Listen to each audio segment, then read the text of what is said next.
2 fois moins cher qu'une allemande et recharge bien plus vite. Voici la P7 Plus. Quand Tesla offre une Model 3, celle-ci propose une Model S au même tarif. Une grande berline électrique élégante de plus de 5 mètres, dessinée par un Français et grâce à l'intelligence artificielle. Oui, vos croquis faits sur Claude sont peut-être ici. Et l'intelligence artificielle ne s'est pas arrêtée qu'au design. Observez toutefois cette face avant acérée, ce look de coupe et fastback, et ce 3/4 arrière inédit dans la production automobile. Quoique, elle n'aurait pas des airs de Lotus et Maya sous cet angle, c'est un compliment. Mais l'intelligence artificielle est également sur le système de conduite autonome. 2 niveaux 2+++, combinés avec 2 caméras 8M, un radar à sonde millimétrique, offrant des fonctions de conduite intelligentes. Son vrai truc, ce n'est pas seulement le design ou le tarif, ni même l'espace à bord. Son vrai truc, jusqu'à 450 kW de recharge. Un 10 à 80 en 10 à 12 minutes, la corvée de recharge, oubliée. Et le plus dangereux, c'est son tarif. 45 000 € pour la version d'entrée de gamme, et la plus rentable, celle-ci, la long range, à 49 990 €. EQE, i5, ES90, il n'y a pas moins cher. Elle vient clairement se positionner face à la Model 3. Alors oui, Xpeng n'a pas encore l'image de BMW ou de Mercedes, mais une question est simple. Payez-vous encore pour un logo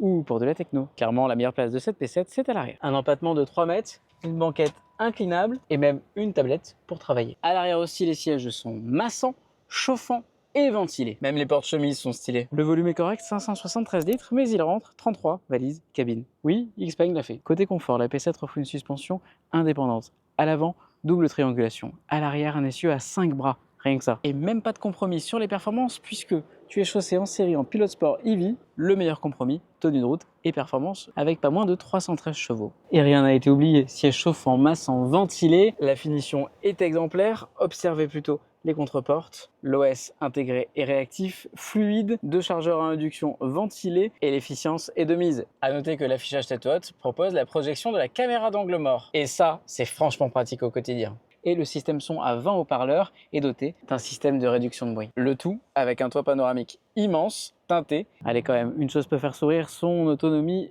WLTP. 530 km pour une berline de 5 mètres, c'est clairement pas très bon. Mais une question, avez-vous besoin de 1000 km d'autonomie ou des recharges très courtes, 10 à 12 minutes, pour parcourir 300 km d'autoroute à 130 minimum? À vous de faire vos calculs.